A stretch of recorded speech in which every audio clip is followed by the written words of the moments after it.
and I just wanted to comment briefly before we go to a couple more questions about what you can do, what people can do on a whole range of issues that they're concerned about. Because the worst thing to do, frankly, is to stew about it at home and feel completely powerless to do anything about it.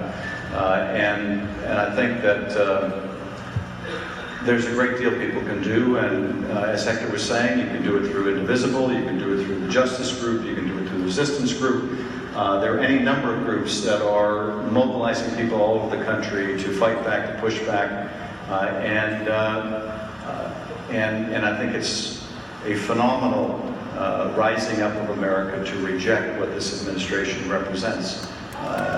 And what I would encourage too is, if the refugee issue is among the most important to you, these organizations are a great way to get involved, and I think they've given some phenomenal suggestions.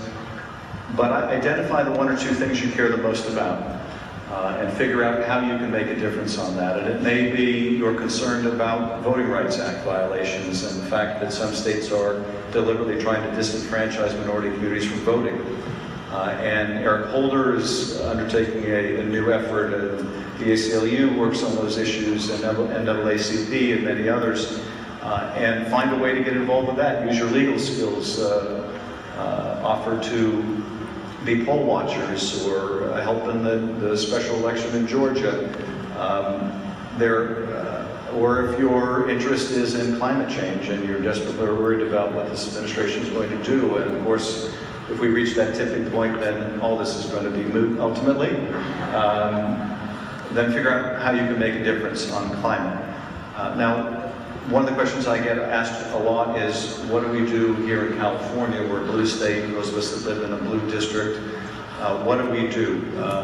How do we impress upon people that they ought to vote down certain nominations, or stand strong against other things the administration wants to do? It's not that effective for you to call a senator from Arkansas or a House member from Alabama.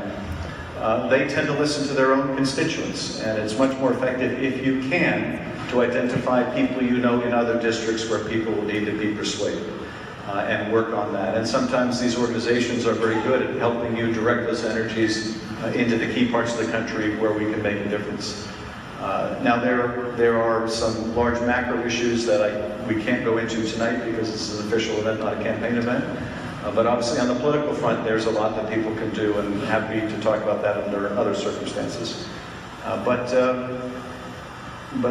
never underestimate your ability to get things done, even in small groups. And one example I always love to give, and it goes back a few years, is I was speaking to a group of students at Polytech in Pasadena, and a few of these young ladies formed a babysitting club because they wanted to do something about Darfur. And I wasn't quite sure I understood the concept. And they said, well, it works this way.